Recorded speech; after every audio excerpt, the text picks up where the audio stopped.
everyone, my name is Chelsea and welcome back to my channel. For today's video, we are doing the overlooked book tag.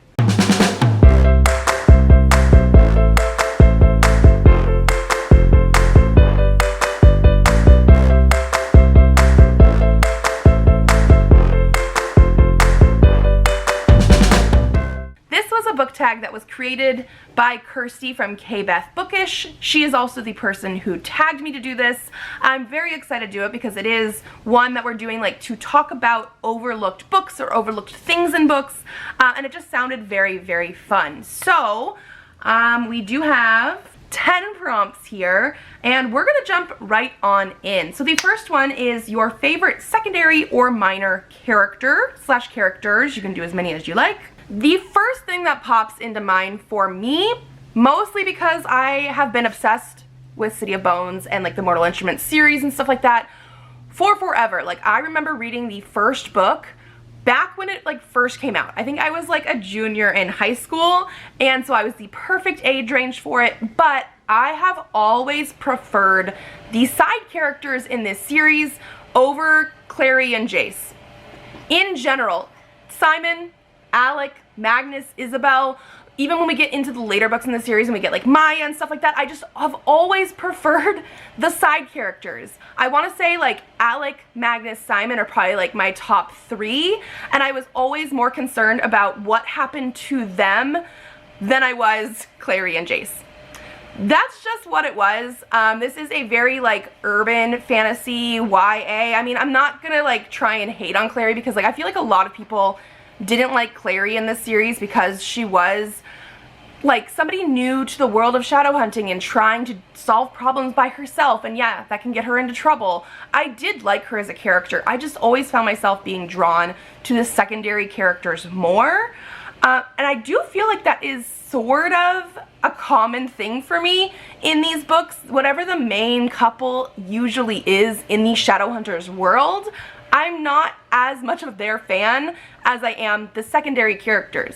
I find myself drawn to them a lot, and I think part of it is also that Cassandra Clare, in my opinion, is very good about having those secondary characters and like rounding them out enough that they still feel like normal people. Like we don't have like, oh well, your first characters, you have all the personality and everybody else sort of dies off. Like everybody is fully fleshed out, so I've always loved the secondary characters. Number 2, an author it took more than one attempt to read and enjoy their work. The only thing that has really come to mind is an author that I've only read 2 books from. So I am also not entirely sure that I'm like consistently going to enjoy their work, but I hated the first book that I read by this author and really enjoyed, gave it a 4-star, the second book that I read by this author. And that is going to be Christina Henry. So the first book I read was The Ghost Tree. I actually had an arc of it. It's one of her newer releases within the last 2, 3, 4 years. I hated it, despised it. I did not enjoy it. This is The Lost Boy, which is like a reimagining of Captain Hook, Peter Pan, horror, obviously, and I did really enjoy this one. I gave it 4 out of 5 stars. I think maybe partially it's because it was a retelling and I really liked the way that she wove in the horror and the differences into this retelling, because Peter Pan's not even like my favorite like classic or anything like that. But it was very stark, like a very stark contrast for me of the fact that I absolutely despised The Ghost Tree, but I really enjoyed this one. Like after I read The Ghost Tree, I had already owned this.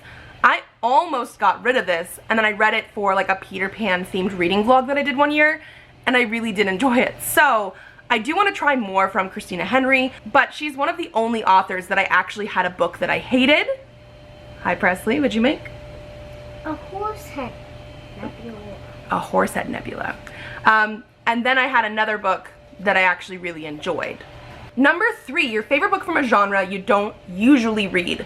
I don't normally read nonfiction or historical fiction type of stuff. So I decided to go with historical fiction, and probably like the most historical fiction you could pick. What is this? Prehistorical fiction? I chose The Clan of the Cave Bear by Jean M. Ayul. I have read and enjoyed pretty much the entire series of this. I have never read the very last book because I read these like forever ago, it feels like. I started with the first book in 8th grade. Really enjoyed it. It was like my grandmother's grandfather's book, and I like took it and read it and really enjoyed it. And I eventually continued on in the series. But like the last book in the series didn't come out until like 2000 something, like in the 2010s even maybe. And so it just felt like it took forever to get there. I have not read that last one. I do feel like I want to eventually. These are very thick books. I mean, this is mass market, but they're like 500 something pages for each one. But I really do enjoy them. It is probably not a book that 8th graders should necessarily be reading. This does have some trigger warnings and stuff for sexual assault, rape, that kind of thing. But it is about a girl, and we see her grow up in this first book into a young woman named, I've only ever read these myself. I don't know the full pronunciations. Isla, I think that's what I call her, but it might be Ayla. I don't know. I'm gonna go and just call her what I normally call her, Isla. And we get to see her grow up with the cave people, the clan of the cave bear, Neanderthals, if you will. And she is like the next sort of evolutionary person moving into the Homo sapiens sort of area. And so we do get to see a lot of history, prehistory thrown in here. I think part of the reason I love it so much, and I've read this one multiple times, is the fact that I read quite a few different like adult books back in middle school, moving into high school, that nowadays, if I actually was trying to read books and find books to read in my 30s, knowing what my actual reading tastes are, I don't know if I would pick them up. So like I was definitely a little bit more adventurous back then, because you just sort of picked up what you could get from other adults in your life. And so yeah, this is one that I don't think even necessarily now, if I had never read this before, if somebody was trying to tell me about this, I don't think I would pick it up. But I do really love this series. Number 4, a good book you could overlook because the cover is bad. Again, this one I struggled with a little bit, but the first thing that came to mind is not this cover. I will put the other cover up, but it is Second Chances in Newport Stephen by TJ Alexander. This is the Illumicrate Afterlight version. I really do love the vibes of this. And then we have like edges, and underneath the dust jacket we have like cute little manatees. And I love the vibes of this. I gave this book 5 out of 5 stars. I loved the book. This is the original cover, and this is a male-male romance. One of the characters is also trans. Second chance romance, because they used to be sweethearts in high school even. Like, I really love the vibes of everything about this. And I just don't think the original cover quite did it for me. Like, this is one of those books that I saw the original cover when people were talking about it for like new releases and things like that, things that were going to be coming out. And it just, I don't know, something about, I don't know if it was like the art style, the happy colors, or whatever it is, turned me off of it a little bit. Like, I will fully admit that I was not too sure about this book because of the original cover. But I had heard really good things about it from people that were reading ARCs, and I knew it was going to come in an Afterlight, and I really was very intrigued by it. I'm happy I read it because I did, like I said, give it 5 out of 5 stars. I really love this edition, this cover, but the original one of it at least turned me off of it a little bit, so yeah. Number 5, a subplot that was better than the main plot. I will tell you right now, I do not have anything for this category, but not because I don't have like an answer for this, but because when I read, I rate things on vibes. So like my main scoring system, like 5 stars, is if it actually got to me in a certain way. Like, there's just a feeling of giving it a 5 stars.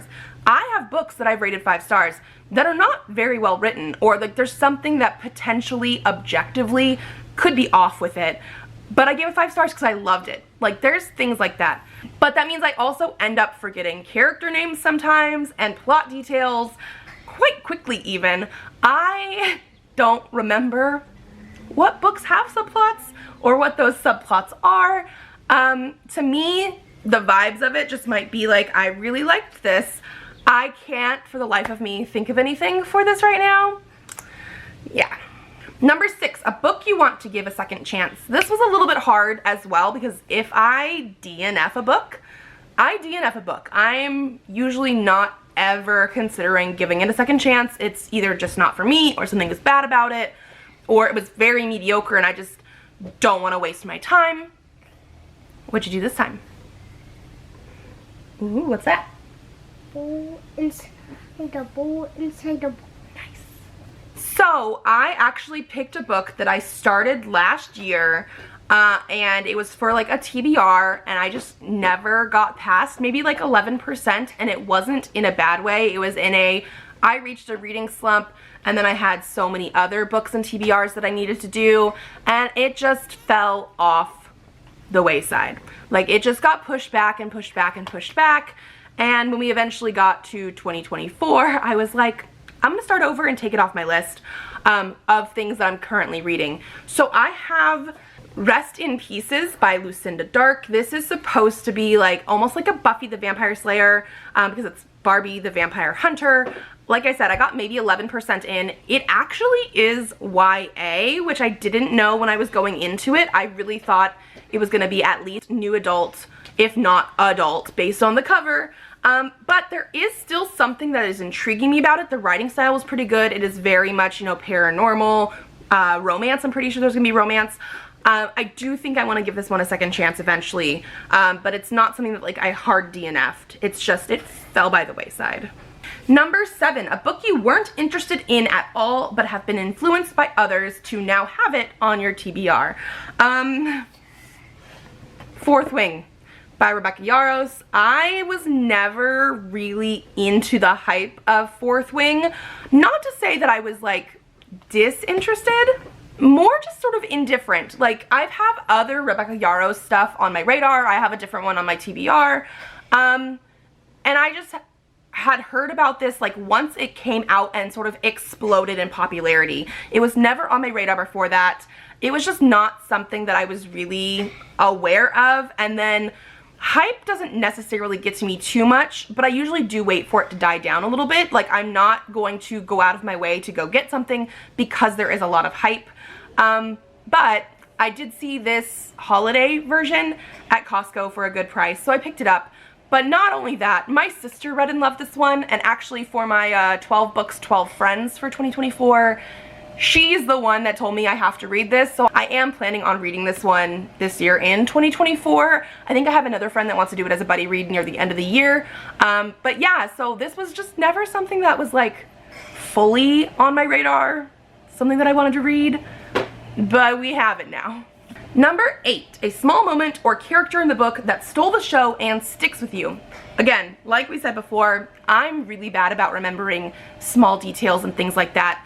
The thing that I thought of that I do feel like fits is Prince and Assassin by Tavia Lark was my favorite book of last year. It is a male-male romance. It is like a prince and assassin. Obviously, the assassin has to go undercover and like wait in the palace and protect this prince from other assassins until we tell you you can kill him, and then like, you know, hidden romance sort of thing.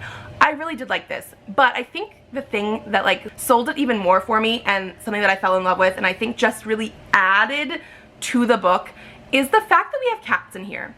But they're not just cats, they're like special cats. I think they have a name and I just can't remember because again, the details, they fly away.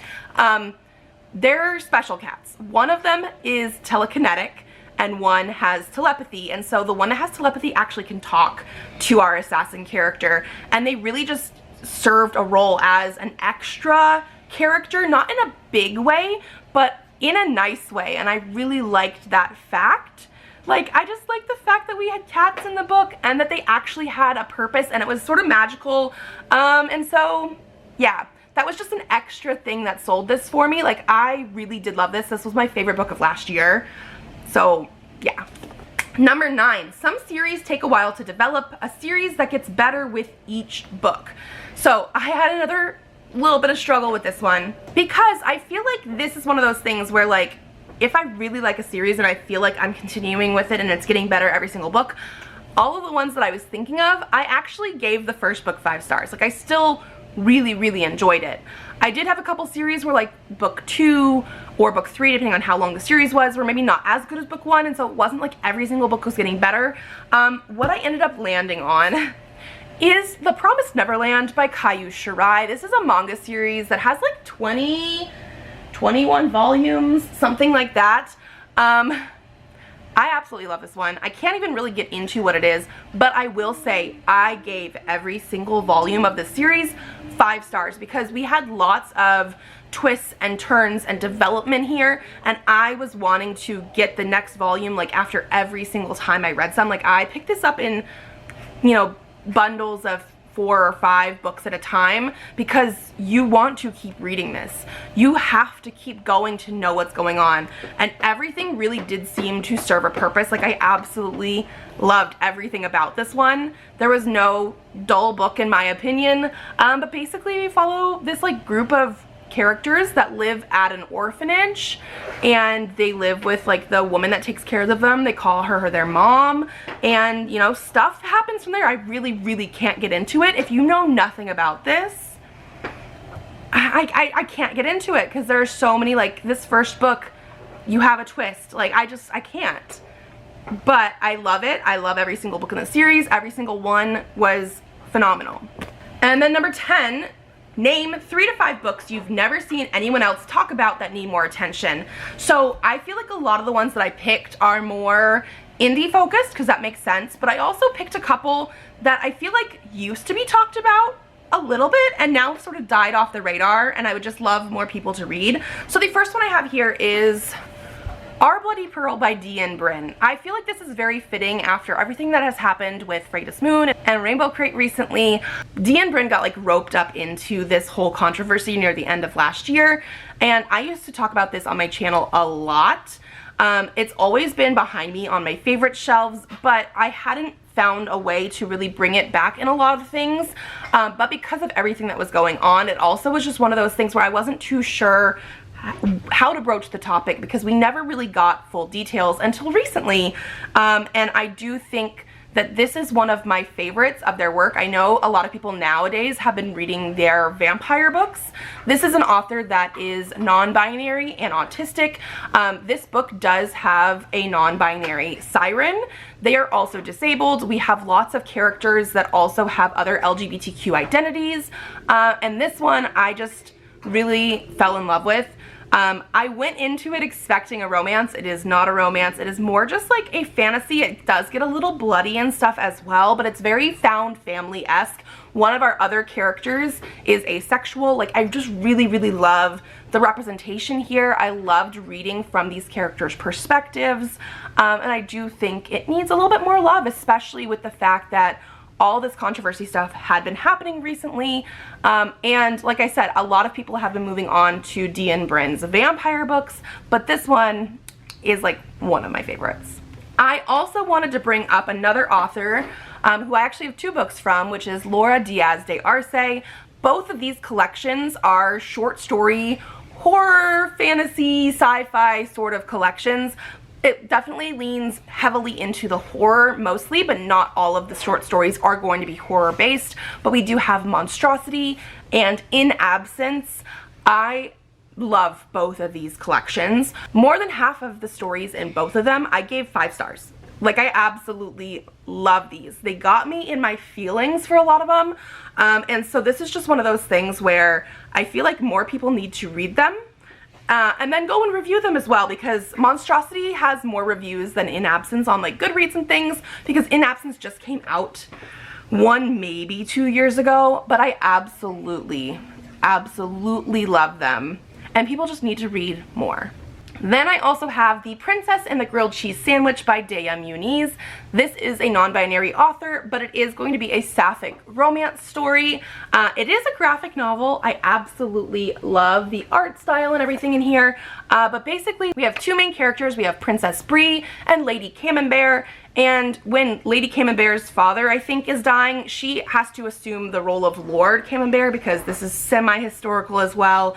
You know, in order to keep property and money, you can't just be a single woman. And then they sort of meet each other while Lady Camembert is Lord Camembert. And, you know, things go from there. I really love the emotions and everything in here. I love the fact that everything was cheese. This is the land of fromage. We have Brie, we have Camembert. Camembert's like chef is called Feta. Like, it's just like, I loved those like tongue-in-cheek aspects of it. But at the heart of it, it is a sapphic romance love story, and I absolutely loved it. The next one I have here is Artemis Fowl by Owen Colfer. Now this is one that I'm sure people have heard about, I'm hoping. The first book of the series originally came out when I was in 6th grade, so again, I grew up with this series, but I don't think people have been talking about it as much. We do have some really good middle grade stuff out nowadays, but I still just have a soft spot in my heart for this book. It follows an 11-year-old, at least in the first book, genius, anti-hero sort of thing. He's not really out there doing good, but I just love him. He's trying to find the fairies and actually take one hostage to get fairy money, and so it's very sort of like magical, but like set in the real world with a hidden fairy world as well.